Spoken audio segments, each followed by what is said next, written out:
Bagaimana kenapa acara haul dari Habib Hussein diperingati setiap hari Minggu di akhir bulan Syawal? Padahal beliau wafat pada malam 17 Ramadan. Hal ini terjadi karena ijtima dari para ulama dan habaib yang saat itu berada di bawah pimpinan Mufti Betawi, yaitu Al-Habaib Utsman bin Abdullah bin Yahya, di mana para penjajah saat itu masih menguasai dan transportasi yang sangat sulit sekali, serta bertepatan dengan keadaan orang-orang yang sedang berpuasa, sehingga diputuskanlah oleh para ulama dan habaib agar pelaksanaan haul al-Imam Hussein bin Abu Bakar al-Idrus diadakan pada akhir minggu pada bulan Syawal. Setelah orang-orang melanjutkan silaturahmi lebaran, barulah kembali berkumpul dan bersilaturahmi di pusara beliau untuk memperingati haulnya al-Imam Hussein bin Abu Bakar al-Idrus. Kalau misalkan soal wafatnya Habib kan di hari Minggu akhir bulan Syawal. Iya. Tapi kenapa acara haulnya itu dipindahkan? Itu mungkin kesepakatan para habaib ya, para ulama. Itu saya juga nggak berani jawab kalau saya nggak paham. Beliau memang wafatnya pas 17 Ramadan. Secara tradisi di sini kita setiap 17 Ramadan memang ada acara besar, tapi memang haulnya diundur. Saya lupa di bulan apa itu diundurnya, karena pelaksanaannya kan memang dari pihak makom, bukan masjid. Nah itu pikiran saya sih kenapa diundur, karena kalau haul itu kan dari mana-mana datang nih Mbak, bukan cuma dari Indonesia aja, kadang dari Malaysia datang segala macam. Mungkin itu diundur karena supaya kalau Ramadan kan orang waktunya terbatas ya, gerakannya terbatas. Jadi selepas Ramadan. Cuma saya jujur aja lupa posisinya di bulan apa gitu, saya lupa. Pemerintah Yaman juga sempat mengirimkan surat kepada pemerintah Indonesia yang isinya meminta agar warisan Habib Hussein dijaga dan dilestarikan. Akhirnya masjid tersebut ditetapkan sebagai cagar budaya.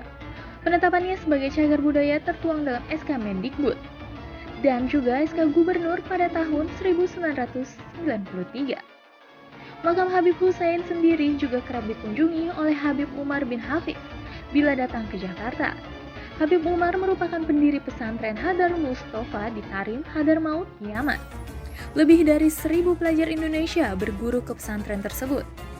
Masjid Luar Batang juga menjadi ketertarikan tersendiri bagi media-media asal Yaman. Untuk pemerintah Yaman sendiri kan sempat mengirimkan surat warisan ke Habib. Sempat mengirimkan surat permintaan warisan Habib biar dijaga. Jadi pemerintah Yaman itu ngirimin surat untuk jadi biar Habibnya tuh dijaga warisannya semuanya segala macam. Itu sejujurnya saya nggak tahu tuh Mbak. Belum tahu saya. Belum tahu. Jadi saya belum dapat selembar kertas atau tulisan atau buku. Gitu. Saya sekarang ini lagi berusaha nggak mau cerita yang bagaimana gitu. Kita coba, karena kami lagi riset tentang beliau, kita mencoba mencari data yang valid. Untuk keturunannya sendiri mungkin Bapak bisa ceritakan? Sampai hari ini sih banyak yang bilang beliau tidak berketurunan. Beliau tidak menikah. Tapi ada juga pendapat lain yang menyatakan beliau menikah. Beliau punya 2 putri. Beliau punya pelanjut sampai hari ini. Tapi secara nasab bukan laki-laki, perempuan. Gitu. Jadi ini kan sebuah perjalanan yang panjang yang saya dapat ya. Ya pembuktiannya walau alam nih, karena saya memang masih riset, masih agak khawatir juga. Takutnya saya salah atau bagaimana, tapi saya kan harus menampung semua informasi. Apapun yang orang sampaikan ke saya selama datanya memang meyakinkan, itu saya tampung. Mudah-mudahan 1 tahun 2 tahun ini hasil riset saya ini bisa dibukukan. Mudah-mudahan ya, karena saya juga harus berhati-hati jangan sampai nanti malah menimbulkan gejolak. Nah untuk di sini makamnya itu cuma makam Habib dan di luar sana juga ada makam orang-orang hebat, baik beliau sebagai ulama ataupun keluarga kerajaan.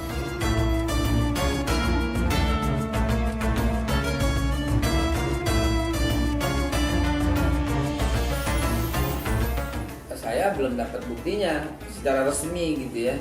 Namun karena hubungan baik ya keluarga nih yang ada di sini ya, yang senantiasa kalau ziarah tetap berangkat ke Yaman dan menceritakan kalau ada pesan seperti itu wajar saja, lumrah saja. Dan yang namanya makam ya kita jaga lah, apalagi udah menjadi cagar budaya ya kita jaga, asal jangan disalahgunakan dengan minta rezeki di situ, bawa sajen di situ. Semata-mata kita ziarah, kalau orang bilang ngalap berkah ya silahkan aja, asal jangan membawa kemusyrikan dengan minta-minta sama kuburan gitu aja. Tapi permintaan itu secara resmi dari pemerintah ke pemerintah belum pernah terpublikasi dan belum pernah terbukti kebenarannya. Itulah tadi sekelumit tentang perjalanan dan perjuangan dari kisah Al-Imam Husain bin Abu Bakar Al-Idrus. Semoga Allah semakin mengangkat derajat beliau dan semoga kita semua mendapatkan curahan keberkahan, rahasia-rahasia dan ilmu serta karomah dari Al-Imam Husain bin Abu Bakar Al-Idrus. Amin ya robbal alamin. Hanya Allah yang lebih tahu.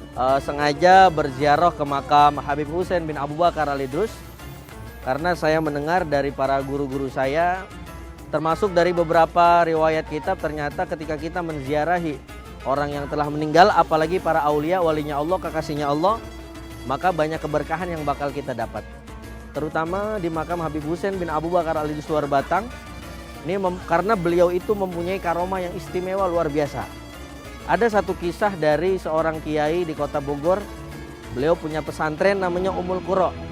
Beliau istiqomah setiap ba'da Jumat ziarah ke sini, Allah berikan karomah keistimewaan yang luar biasa sehingga Allah cukupkan hartanya, Allah mudahkan hidupnya. Alasannya ziarah mau puasa aja kita di sini. Ya hitung-hitung sambil silaturahmi, bersihin jiwa dan raga dan rohani kita ya. Insya Allah berberkah deh ketemu Habib ya. Pemirsa, tidak ada satupun manusia yang luput dari kematian. Namun satu hal yang membedakan kita di mata Allah Subhanahu wa Ta'ala setelah kita wafat adalah kebaikan dan ketaatan, serta manfaat kepada sesama dan terhadap agama. Ikuti kembali kisah perjalanan para wali di episode selanjutnya. Wassalamualaikum warahmatullahi wabarakatuh.